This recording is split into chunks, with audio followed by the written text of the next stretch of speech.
first heard about this law, I thought to myself, no one else needs to know what I do with a product and when I'm going to sell it to another lawful citizen.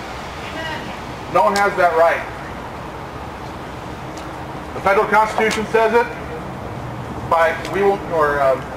Second Amendment says, shall not be infringed. Right. Shall not be infringed. The Constitution of the United States is the supreme law of this land.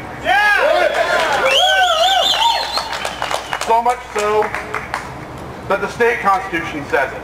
And backs that up. The state constitution in the preamble says, we give thanks to the supreme master of the universe for our liberties. Not rights, but our liberties. This law may have only gone after one, but we're talking about all of them.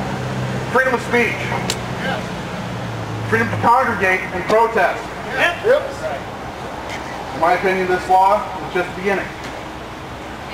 It is.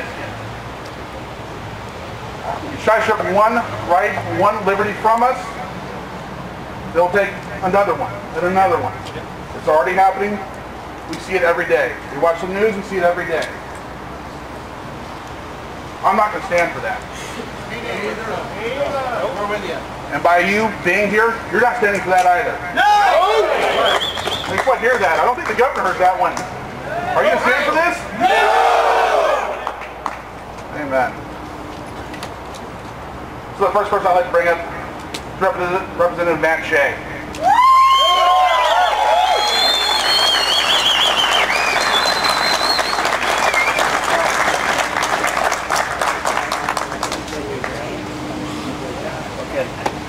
So freedom is non-negotiable. Amen? We don't get our rights from government, we get our rights from God. And that means they can never be taken away. It doesn't matter what tyrant is sitting in the Oval Office or what tyrant is sitting in Olympia. Amen? Now, we the people are the government of this country, are we not?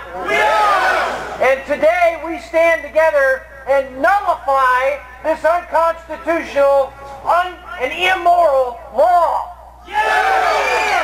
Now, how many of you are veterans? Raise your hand. Take a look around. We didn't fight and we didn't have our friends die to come back and have our freedom stolen.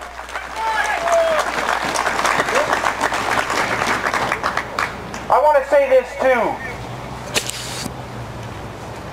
It's going to take all of us standing together to get us back on the path to freedom in our country. All of us. And the reason is not for us. It's for our kids and for our grandkids and for their great-grandkids that we're doing this. You know, I've heard a lot in the media about we need to have this universal transfer check and taxation bill. We've got to have it. And it's really not as bad as everybody's saying, right? It's not as bad as everybody's saying. It's not that bad. Aside from the fact that a use tax would be applied to every single transfer in the state of Washington, aside from the fact that I can't hand my firearm to my friend on the range, aside from all that, Article 1, Section 24 of the state constitution says, shall not be impaired, and I believe it means what it says.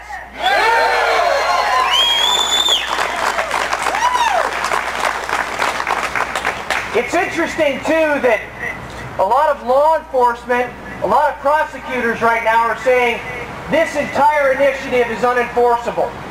They're standing up and they're honoring their oaths, and we need to commend them for doing that. But in the very next breath, the people that are not honoring their oaths need to be held accountable. So today we're all out here standing in the rain because we yearn to be free. And we should resolve today as Americans, not as any political party, but as Americans, that we will not suffer any obstacle, that we will walk any distance that we will stand together under any storm to restore freedom in this country.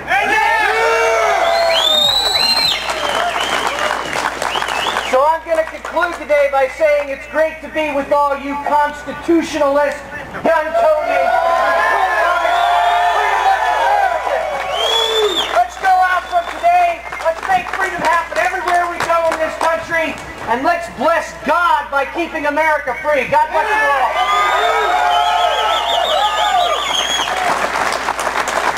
Welcome to the mess, everybody.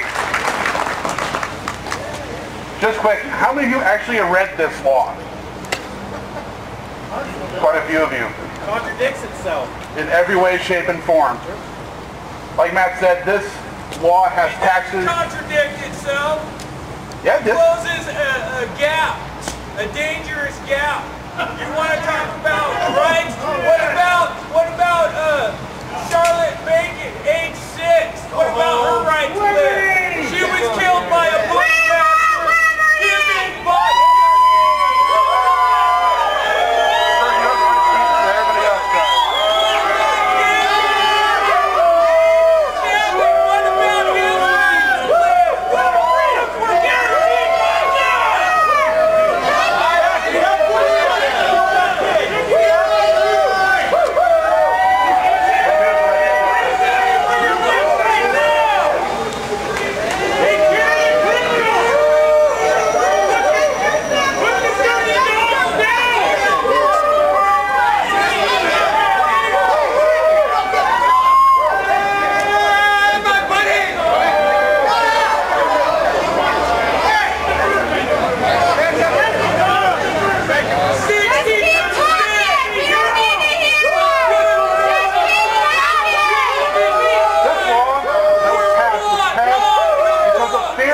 People didn't understand what was in this law. This law, all of our things is unconstitutional. Alright.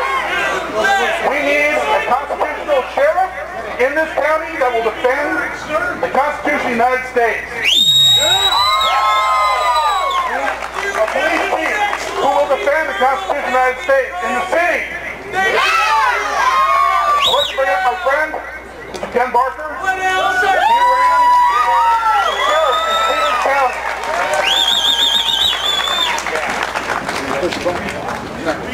Thank you. And we always have controversy like this, but that's okay. They don't understand what's going on. Okay? Since I-94. I want to let you know who's responsible for this i594. Did you know that Bill Gates put $1 million into this bill? And that Michael Bloomberg put money into this bill? Are you aware that the League of Women's Voters were part of this? The mayors against illegal guns were also against this, or for this 594.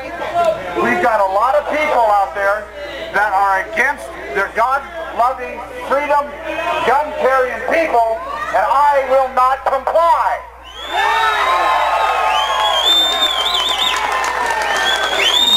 One of the things that we can do is make sure that you have a constitutional sheriff that will keep the feds out of this county and or any county you live in. Are you aware that the sheriff has ultimate authority in the county? Are you aware of that? Yes! Okay, therefore, you need to work with your sheriff and make sure he is doing his job/oath and is protecting you and keeping the feds, DEA, DOH, Fish and Game, anybody like that out of your county so that they're not taking your rights, such as the Wolf Act that's going on. Okay? Now, how many of you went to Olympia? Okay? There's a few of us. There's several people that went to Olympia. There was between 2,000 and 2,500 people there. And nobody did what that person is doing. Nobody. okay? We have more of us than they are of them, and we need to take back our government. Period. If we the people are the government, why is our government running so wild? I'll give you a hint. They're sitting at home watching TV, going out doing fun things, and not paying attention to what's going on to us the people. We need to take that back. Matt Shea just mentioned, and I want to say a thank you. Matt Shea asked all you guys, how many of you are in the military?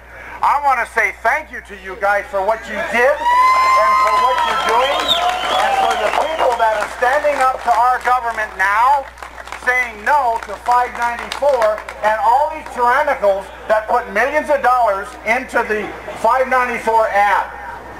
In the Bill of Rights, let me back up. In the Federalist Papers, Federalist Paper 29, look that one up. Federalist Paper 29 is very explicit about you having guns, you being in charge, and you protecting yourself. You need to look up Federalist Paper 29. With all you folks that's coming out here like you've done, it shows that we are the majority, okay? And that we understand what's going on. We've got to maintain this. With that, I want to thank you guys for coming out. I want to thank our military for what they've done. God bless us and God bless America.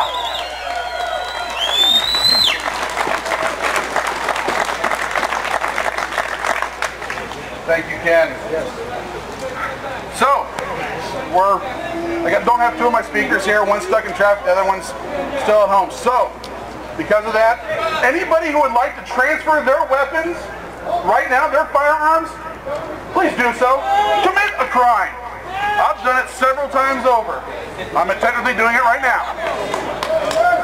This means I'm not standing with i594. I'm not. Ever. I refuse to. If you refuse to, please do so now.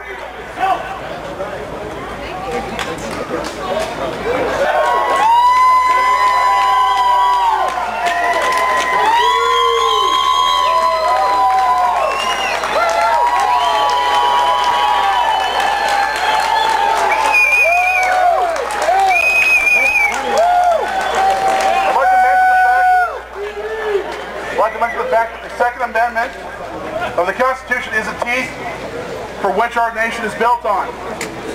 We also have the right to defend ourselves.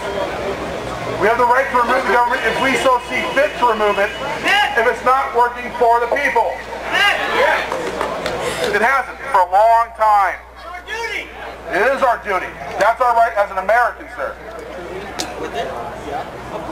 This law that was passed by money and ignorance and people not wanting to participate in the system. In our last election, 30% of the entire population, the entire voter population voted.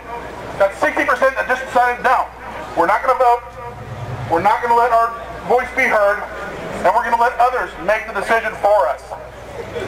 Those are your neighbors. Those are your fellow Washingtonians. Those are your fellow Americans. Gary. They brought this up at a perfect time, which is a midterm election. The midterm elections have the lowest voter turnout. If they had brought this up during a presidential election, it probably would not have passed.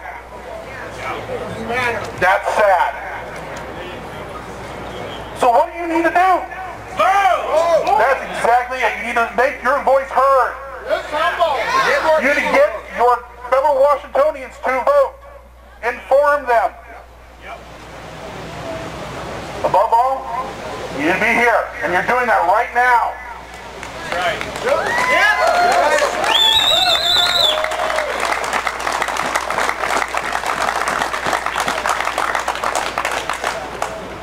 I've seen a lot of bad bills come through.